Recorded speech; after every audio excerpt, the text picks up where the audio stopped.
والسلام عليك يا سيدي يا سيدي يا حبيب الله. الحمد لله رب العالمين والصلاة والسلام على أشرف الأنبياء والمرسلين. أما بعد فقد قال الله تعالى في القرآن العظيم أعوذ بالله من الشيطان الرجيم بسم الله الرحمن الرحيم ورفعنا لك ذكرك.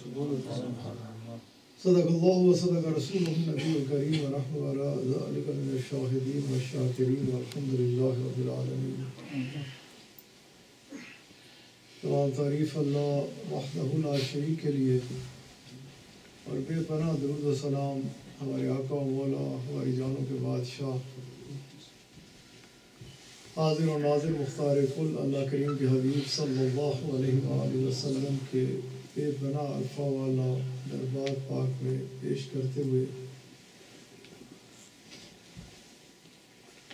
اللہ کریم کا شکر، اس کا کرم، اس کا فضل، اس کا احسان،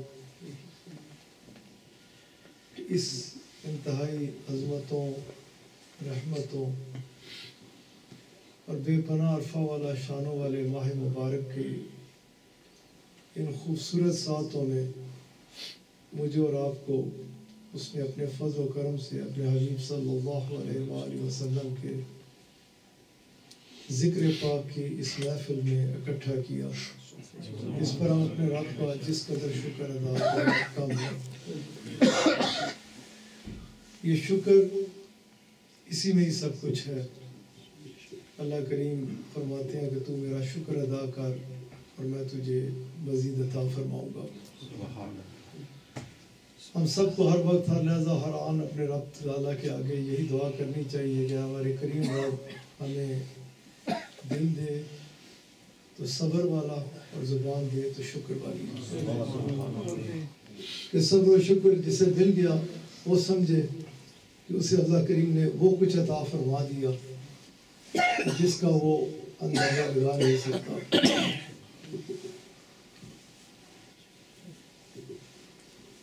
ابھی مجھ سے قبل قبلہ خطیب صاحب بیان فرما رہے تھے، سنتے آئے خوبصورت نعتیں،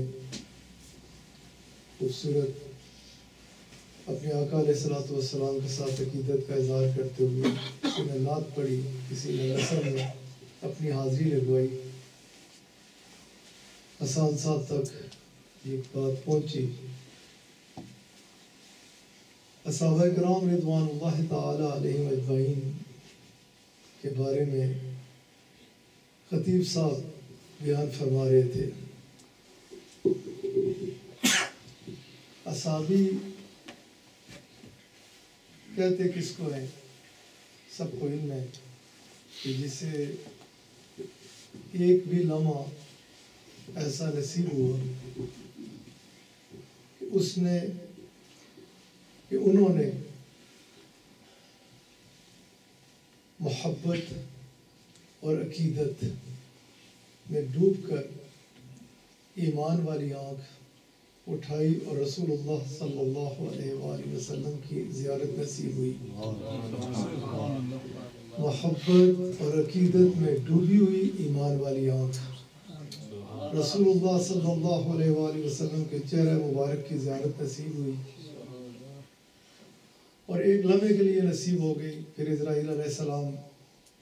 تشریف لائے اور روح قبض کر لی، نہ تو انہیں اس چیز کا موقع ملا وہ نمازیں پڑھ سکتے، روزے رکھ سکتے، حج کر سکتے، انہیں موقع ہی نہیں ملا، نصیب ہی نہیں ہوا۔ انہیں وہ نصیب ہو گیا کہ جس کی خاطر اللہ تعالیٰ نے کائنات کا نظام چلایا یا چل رہا ہے، وہ ہے رسول اللہ صلی اللہ علیہ وآلہ وسلم کی محبت اور عقیدت میں ڈوبی ہوئی نگاہ اور آپ علیہ السلام کی زیارت مبارک۔ یہ ایک لمحہ جو ہے یہ اب فی زمانہ اگر سب کے سب بے ریا عبادت کرنے والے ہو جائیں، ظاہری علوم والے بھی اکٹھے کر لیا جائیں، باطنی علوم والے بھی اکٹھے کر لیا جائیں، سب کے سب اگر اکٹھے کر لیے جائیں تو وہ ایک ہستی کہ جنہیں وہ لمحہ نصیب ہوا، ایک ہی لمحہ کس چیز کا؟ رسول اللہ صلی اللہ علیہ وآلہ وسلم کی زیارت کا، اور کس حال میں زیارت کا کہ محبت اور عقیدت میں ڈوبی ہوئی نگاہ رسول اللہ صلی اللہ علیہ وآلہ وسلم کے چہرہ مبارک پر اب وہ ہے، ان کی جوتیاں ہیں، ان کی جوتیوں کے ساتھ جو ایک ذرہ بھی لگتا ہے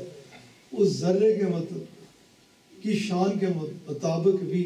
سب کے سب اکٹھے کر لیا جائے تو اس کے مطابق بھی ان کی مثال نہیں دی جا سکتی۔ انہی صحابہ کرام رضوان اللہ تعالی علیہم اجمعین کی بات کر رہے تھے خطیب صاحب۔ میں وہی حدیث مبارک آپ احباب کے آگے رکھتے ہوئے بات کو سمیٹتا بھی ہوں کہ یہ جو واقعات ہیں ان سے ہمیں بہت کچھ ملتا ہے، ہمیں حقیقت کا پتہ چلتا ہے۔ اور میری آپ کی ہم سب کی کو اپنی اوقات میں رہنا چاہیے۔ حقیقت کا سب کو پتہ ہے، اور ایک اگر نہیں ہوتا بندہ تو ایک لمحہ نہیں لگتا اوقات میں آنے میں بھی، کسی پریشانی میں پھنس جائے، کسی مصیبت میں گرفتار ہو جائے، ایک لمحے کے اندر اپنی اوقات میں آ جاتا ہے، ساری اکڑ فون تری رہ جاتی ہے کہ میں یہ یا میں وہ، نہ میں یہ نہ میں وہ۔ اگر کسی کو یہ نصیب ہو گیا نا کہ رسول اللہ صلی اللہ علیہ وآلہ وسلم کے ساتھ محبت اور عقیدت، تو پھر وہ سمجھ لے میں یہ بھی اور میں وہ بھی۔ اپنی ذات میں کوئی کچھ بھی نہیں تھا، کچھ بھی نہیں ہے، جو کچھ ہے رسول اللہ صلی اللہ علیہ وآلہ وسلم کا صدقہ ہے۔ میں سب سے خاطب ہوں بشمول اپنے آپ کے۔ خیر میں بات کر رہا تھا کہ رسول اللہ صلی اللہ علیہ وآلہ وسلم کے عرفہ والا دربار پاک کے یہ جو واقعات ہیں نا، یہ ہماری رہنمائی کے لیے ہے۔ ہمیں روشنی ملتی ہے ان سے، اور ہمیں پتہ چلتا ہے کہ ہمیں اگر اپنے رب کو راضی کرنا ہے تو کون سا ذریعہ ہے، کون سا طریقہ ہے۔ یہ حدیث مبارک پیش کرنے سے قبل جو انہوں نے بیان کی، دربار رسالت مآب صلی اللہ علیہ وآلہ وسلم ہی ہے۔ یہ در والوں کی بات کر رہے تھے، میں پہلے اندر کی بات کرتا ہوں، اہل بیت پاک کی، گھر والوں کی، پھر اس طرف بھی آ جاتا ہوں۔ ویسے رسول اللہ صلی اللہ علیہ وآلہ وسلم کی جو محبت ہے نا، جو محبت، اسی سے سب کچھ ملتا ہے۔ محبت اس حد تک لے جاتی ہے، اس حد تک لے جاتی ہے کہ رسول اللہ صلی اللہ علیہ وآلہ وسلم آپ علیہ السلام ہی ہے نا ہر چیز عطا فرمانے والے۔ رب نے فرما دیا جو یہ دے دے لے لو، تم ویسے بن گئے، جس سے یہ روک دے اس سے رک جاؤ۔ رسول اللہ صلی اللہ علیہ وآلہ وسلم کا دربار پاک ہے، اور آپ علیہ السلام نے خود فرما دیا غلام کے بارے میں، نہ یہ ادھر سے نہ یہ ادھر سے، یہ میرے میں سے ہے۔ یہ تعلق کی بات ہوتی ہے، یہ محبت کی بات ہوتی ہے، ہمیں اس میں بھی نہیں الجھنا چاہیے۔ یہ تو اپنے اپنے مقدر کی بات ہے کہ کسے کتنا ملا۔ جیسے میں نے پہلے کہا، میں وہ پہ بات نہیں، بلکہ بات اس پہ ہے کہ کسے کیا ملا، جس سے جو ملا وہ اس انداز سے نوازا گیا، اتنا اس کے اوپر کرم ہو گیا۔ اسی طرح سے احسانوں سے موازنہ تو میں نے پہلے کہہ دیا کہ ہو ہی نہیں سکتا، ممکن نہیں۔ ایک ذرے کے برابر کائنات ساری اکٹھی کر لیں فی زمانہ تو جوتیوں کی خاک تک نہیں پہنچ سکتے۔ بات موازنے کی نہیں، بات مقدر کی ہے کہ کس کا کیا مقدر اللہ کریم نے کسے اٹھایا، اور مقدر اس کا کیسا چمکا، اور اس آقا علیہ السلام کی نسبت نے اسے کہاں سے اٹھایا اور کہاں پہنچا ڈالا۔ آپ علیہ السلام اپنے دربار پاک میں اگر یہ روشنی ہے نا کہ اگر اس انداز سے محبت میں گم ہو جاؤ گے تو تمہارا تعلق فلاں قبیلے سے نہیں، فلاں علاقے سے نہیں، بلکہ تعلق میرے ساتھ ہو جائے گا، اور میں خود کہوں گا کہ یہ مجھ میں سے ہے۔ کوشش کرنی چاہیے اپنے آپ کو اپنے آقا علیہ السلام کی محبت میں غرق کرنا چاہیے، کیونکہ آقا علیہ السلام سے کوئی چیز پوشیدہ ہے نہیں ہے۔ بات کرنے لگا تھا کہ آپ رونق افروز ہیں، اور بھائی صاحب ہیں، یہ جو ہم ایک ہلچل مچ جاتی ہے نا اس ماہ مبارک میں، اب تو اللہ کا کرم ہے، اس کا فضل ہے اور اس کا احسان ہے۔ اب اس ماہ مبارک کا صدقہ، اس ماہ مبارک کی خیرات پورے کا پورا سال بڑھتی رہتی ہے۔ اپنے دوست آپ سب کے جو بھائی ہیں، اللہ کے فضل سے، اللہ کے کرم اور اس کے حبیب علیہ السلام کے نالین پاک کے صدقے سے ایک ایک ضلع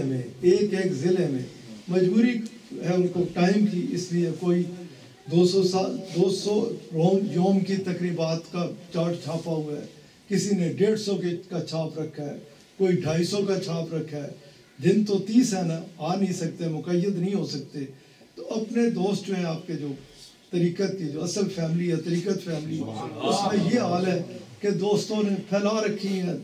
3-4 مہینوں میں پھیل گئی ہیں، اور وہ لگاتار لگے ہوئے ہیں. اور وہ کہتے ہیں وہ چارٹ ہمارے پاس ہے، اور وہ جدھر ہم جا کے پروگرام کرتے ہیں ادھر لوگ کہتے ہیں کہ ہمیں دیں، ہم کہتے ہیں اتنا تو ہے، وہ کہتے ہیں آگے لکھ دو. یہ اب ماں کی بات نہیں ہے، کیونکہ یہ بات رسول اللہ صلی اللہ علیہ وسلم کی، آقا علیہ السلام کا خوبصورت ذکر پاک ہے. تو اس میں جو جوش نظر آتا ہے، ولولہ نظر آتا ہے، جذبہ نظر آتا ہے، عقیدت نظر آتی ہے، کوئی یہ جھنڈیاں لگاتا ہوا نظر آتا ہے، کوئی لائٹیں لگاتا ہوا نظر آتا ہے، کوئی کسی کیفیت میں. یہی کیفیات اصل چیز ہے، انہی میں سب کچھ ہے. جس حوالے سے انہوں نے بھی حدیث پاک، اسی پہ جو بات کروں گا. پہلے میں بات کر رہا تھا کہ رسول اللہ صلی اللہ علیہ وآلہ وسلم آپ رونق افروز ہیں محل مبارک کے اندر، اور سامنے مائی صاحب ہیں، اور آپ کی نظر جو ہے وہ رسول اللہ صلی اللہ علیہ وآلہ وسلم کے چہرہ مبارک کے اوپر ہے، اور دیکھتی چلی جا رہی ہیں، دیکھتی چلی جا رہی ہیں، اور دیکھتی چلی جا رہی ہیں. آقا علیہ السلام آپ نے فرمایا، آپ کو خبر ہے، جیسے انہوں نے کہا کہ کبھی کسی جگہ یہ گمان بھی نہیں کرنا چاہیے، رسول ہمیں کچھ نہیں پتا، رسول اللہ صلی اللہ علیہ وآلہ وسلم آپ کو سب کچھ پتا ہے. یہ ایمان رکھنا چاہیے، اپنے بارے میں نہیں رکھنا چاہیے. جس نے یہ خیال کر لیا میں جانتا ہوں، وہ سمجھ لے کہ وہ کچھ نہیں جانتا. اور جس نے یہ جان لیا کہ میں کچھ نہیں جانتا، آقا جانتے ہیں، وہ ان کی راہ پہ آ گیا جن کے بارے میں یہ کہہ رہے تھے کہ صحابہ کرام یہی کبھی کوئی سوال ہوا یا کچھ عرض کی اور رسول اللہ صلی اللہ علیہ وآلہ وسلم کا دربار پاک ہوا تو ان کی زبانوں میں ایک ہی بات ہوئی، اللہ اور اس کے رسول صلی اللہ علیہ وآلہ وسلم جانتے ہیں، خبر رکھتے ہیں، علم رکھتے ہیں، ہم کچھ نہیں جانتے، ہمیں کسی چیز کی خبر نہیں. یہ ضروری ہے، بہت ضروری ہے. جدھر بندہ منڈی چک کے کہنا نا میں نے پتا ہے، وہ سمجھے اس کی کچھ بھی نہیں پتا. خیر، دربار آپ علیہ السلام آپ نے فرمایا کہ یہ کیفیت، یہ عالم کیا، کس چیز کو آپ اتنے غور سے دیکھ رہی ہیں. اب مائی صاحبہ عرض کرتی ہیں دربار رسالت آپ صلی اللہ علیہ وآلہ وسلم میں کہ یا رسول اللہ صلی اللہ علیہ وآلہ وسلم، آپ کی پیشانی مبارک کے اوپر ایک پسینے کا قطرہ مبارک ہے، جن کے اوپر ہر وقت ان کی نگاہ رہتی ہے، حدیث مبارکہ بھری ہوئی ہیں کہ وہ لپک کے اس کو لے لیا کرتی، شیشیوں میں ڈال لیا کرتی، اور جب کبھی کوئی کسی کی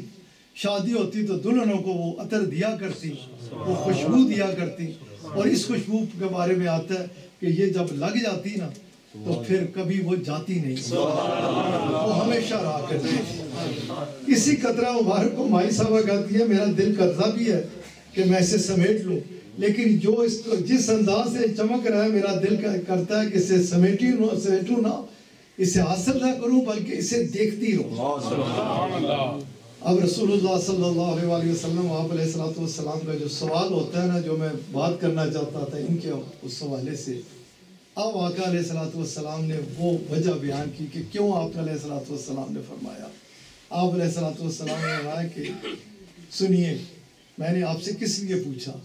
کہ مجھے خبر ہے کہ آپ دیکھتی چلی جا رہی ہیں، اور ادھر میں دیکھ رہا ہوں کہ میرا رب بھی آپ کو دیکھتا چلا جا رہا ہے، اور میرے رب کو آپ کا یہ دیکھنا، میرے رب کو آپ کا یہ دیکھنا اتنا پسند آیا ہے، اتنا پسند آیا ہے کہ اب آپ بات کو سمجھیے. اب رسول اللہ صلی اللہ علیہ وآلہ وسلم فرما رہے ہیں بھائی صاحبہ کو کہ آپ کا اس طرح دیکھنا میرے رب کو اتنا پسند آیا ہے کہ آپ کے باقی تمام عمل جو ہیں وہ پیچھے ہیں، اور سب سے اوپر یہ اللہ تعالیٰ کو آپ کا کوئی انداز. بھائی صاحبہ کی نمازیں، بھائی صاحبہ کی تہجدیں، بھائی صاحبہ کے روزے، بھائی صاحبہ کی عبادات، وہ تو بے پناہ عرفہ والا ہے نا، بے پناہ. اور رسول اللہ کیا فرما رہے ہیں کہ یہ جو آپ کا دیکھنا ہے نا اس قطرہ مبارک کو، یہ اللہ تعالیٰ کو اتنا پسند آیا کہ اس سے پہلے آپ کا کوئی عمل اللہ تعالیٰ کو اتنا پسند آیا ہی نہیں ہے. یہ تمام اعمال میں اللہ تعالیٰ کو سب سے زیادہ پسندیدہ. اب وہ جو انہوں نے بات کی تھی کہ رسول اللہ صلی اللہ علیہ وآلہ وسلم آپ اندر ہیں اور باہر غلام ہیں، اور غلام بام آپس میں یہی اسی بات پہ گفتگو ہو رہی ہے جو یہ ذکر کر چکے. اب رسول اللہ صلی اللہ علیہ وآلہ وسلم اپنے اندر محل مبارک میں ہیں، باہر یہ گفتگو ہو رہی ہے.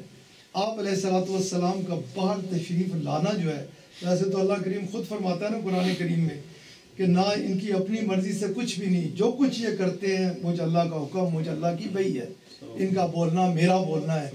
ان کا چلنا میرا چلنا ہے، ان کا کہنا میرا کہنا ہے، ان کی اطاعت میری اطاعت ہے، ان کی اتباع میری اتباع ہے. یہ قرآن کریم پر پڑا ہے. اللہ تعالیٰ کے حکم سے جو کچھ ہوتا ہے. اب یہ ان کی جو گفتگو رسول اللہ صلی اللہ علیہ وآلہ وسلم اندر اور آپ علیہ السلام باہر تشریف لانا، اللہ تعالیٰ کا حکم کہ آپ تشریف لے جائیے اور آپ ان سے پوچھئے کہ کیا کر رہے ہیں. اب اللہ تعالیٰ کو بھی خبر ہے اور رسول اللہ صلی اللہ علیہ وآلہ وسلم کو بھی خبر ہے، لیکن قیامت تک کے لیے ایک روشنی، ایک نور بکھرنا تھا. اس لیے رسول اللہ صلی اللہ علیہ وآلہ وسلم آپ علیہ السلام تشریف لاتے ہیں، اور آپ تشریف لا کے جانتے ہوئے اللہ کے حکم سے تشریف لائے ہیں اور خبر ہے کس لیے تشریف لائے ہیں. لیکن آپ علیہ السلام آپ فرماتے ہیں کہ آپ لوگ کیا کر رہے ہیں، کس چیز میں محو ہے اس وقت. غلاموں نے عرض کی کہ یا رسول اللہ صلی اللہ علیہ وآلہ وسلم، اسی لیے میں نے پہلے بات کی تھی کہ اصحابی کہتے ہی اس کو ہیں ایمان، محبت. اور یہ جب کبھی کوئی ایک ہوتا تو وہ گم ہوتے اللہ اور اس کے رسول صلی اللہ علیہ وآلہ وسلم کی محبت میں، غرق ہوتے خیال میں، اپنے آپ سے بات کر کے اس تصور میں ڈوبے ہوئے. اگر کسی خیال میں رہتے، اگر تنہا ہوتے تو رسول اللہ صلی اللہ علیہ وآلہ وسلم کی ذات دو ہو جاتے. تو باہم آپس میں پہلا دوسرے سے اور دوسرا پہلے سے اگر کوئی بات کرتا تو صرف اور صرف رسول اللہ صلی اللہ علیہ وسلم، اور کوئی ان کا موضوع نہ ہوتا تھا. دو سے اگر تین ہو جاتے تو باہم گفتگو وہی، چار ہو جاتے تو بات وہی، پانچ ہو جاتے تو بات وہی. آقا علیہ السلام کے علاوہ ان کے پاس نہ کوئی ذکر تھا، نہ کوئی موضوع تھا. یہ ہر وقت اگر ایک تصور میں رہتے، محبت میں رہتے تو رسول اللہ صلی اللہ علیہ وسلم کی. اب جو بات ہو رہی تھی، آقا علیہ السلام نے، آپ کو خبر ہے، آپ جانتے ہیں، آپ نے فرمایا کہ کیا بات، کس چیز میں آپ لوگ محو تھے، کیا گفتگو کر رہے تھے. تو انہوں نے عرض کی کہ یا رسول اللہ صلی اللہ علیہ وآلہ وسلم، ہم جیسے یہ فرما رہے تھے اپنے رب کا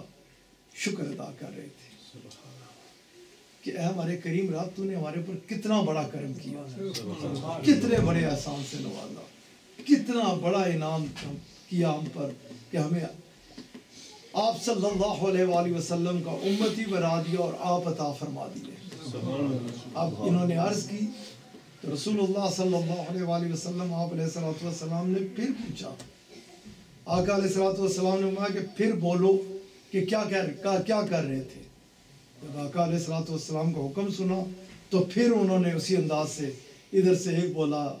کہ ہم اپنے رب کا، دوسرا کہ اپنے انداز سے کہ ہمیں سمجھ نہیں آ رہی کہ کیسے اس کا شکر ادا کرے کہ اس نے کتنا بڑا کرم کیا، کتنا بڑا احسان کیا، کتنے بڑے انعام سے نواز دیا کہ ہمیں آپ کا امتی بنایا، آپ علیہ السلام کے ساتھ تعلق نسبت نصیب ہوئی، آپ ہمارے درمیان رونق افروز ہوئے. ایک جگہ پہ 2 بار اور ایک جگہ پہ 3 بار کہ رسول اللہ صلی اللہ علیہ وآلہ وسلم آپ نے پھر پوچھا کہ کیا کر رہے تھے. جب انہوں نے پھر عرض کی تو اس وقت رسول اللہ صلی اللہ علیہ وآلہ وسلم آپ علیہ السلام نے کہا کہ جانتے ہو کہ تمہارا یہ عمل اسے کتنا پیارا لگا ہے، اس نے اس عمل کو کتنا پسند کیا ہے کہ یہ جو تم شکر ادا کر رہے ہو اس کا، کہ اس نے تمہارے اوپر کرم کیا اور کس انداز سے کرم کیا کہ میرا امتی بنایا. اللہ کو اتنا پیارا لگا ہے کہ تمہارا کوئی عمل اس سے زیادہ پسندیدہ نہیں. اور یہاں تک بات نہیں، اللہ کریم نے تمہیں اس حال میں دیکھتے ہوئے اللہ کریم نے فرشتوں کو طلب کیا، اور فرشتوں کو طلب کرنے کے بعد اللہ تعالیٰ فرشتوں کے درمیان تم پر اللہ تعالیٰ فرشتوں کے درمیان تم پر، اللہ کریم فرشتوں کے درمیان تم پر فخر بیان کر رہا ہے کہ دیکھو میرے یہ بندے میرا کیسا شکر ہے۔ رسول اللہ صلی اللہ علیہ وآلہ وسلم کی یاد، رسول اللہ صلی اللہ علیہ وآلہ وسلم کی محبت، رسول اللہ صلی اللہ علیہ وآلہ وسلم کے ساتھ نسبت پہ اللہ تعالیٰ کا شکر، رسول اللہ صلی اللہ علیہ وآلہ وسلم کی یاد میں غرق ہو کر بیٹھنا، آپ کی نعتیں پڑھنا، اس سے بڑھ کر اللہ تعالیٰ کو کوئی چیز پسندیدہ ہے نہیں۔ اور کیوں نہ ہو کہ جب کہ رب تعالیٰ نے قرآن کریم میں فرمایا ہے، کیا فرمایا کہ میں نے تمہارے اوپر احسان کیا، اور جب احسان ہمارے اوپر کیا تو جب جن کے اوپر احسان کیا وہ شکر ادا کرتے ہیں جس چیز کو اس نے، اس بے نیاز بادشاہ نے اس انداز سے جس کا ذکر کیا کہ میں نے تمہارے اوپر احسان کیا، جس جگہ وہ بے نیاز نہ رہ سکا، جس کے بارے میں کہتا ہوں کہ وہ بے نیاز ہے، کائنات کی نعمتیں عطا فرما دے، جو کچھ دے دے، وہ کسی کا ذکر نہیں کرتا کہ میں نے تمہیں یہ دیا، کیونکہ اس کی شان بلند و بالا ہے، لیکن اپنے حبیب علیہ السلام عطا فرما کے وہ بے نیاز نہیں رہا، اس نے احسان جتلا دیا کہ میں نے تمہارے اوپر کرم کیا، احسان کیا۔ اور اس احسان کو سمجھتے ہوئے جب بھی جہاں بھی کسی بھی موقع پر مخلوق اکٹھی ہوتی ہے، تنہا ہو یا اجتماعی صورت میں ہو، جب اس کا شکر ادا کرتے ہیں تو کیونکہ اس نے خود احسان جتلایا ہے، اس لیے وہ اس کو جتنا پسندیدہ اس کے نزدیک یہ عمل ہے، کوئی اور عمل ہے نہیں۔ اللہ تعالیٰ مجھے اور آپ کو اپنے نبی پاک کا وفادار رکھے، اپنی اور اپنے پیارے حبیب علیہ السلام کی محبت میں زندہ رکھے، اسی محبت میں موت عطا فرمائے اور کل قیامت کے دن اسی محبت میں اٹھائے۔ رب کریم ہم سب کے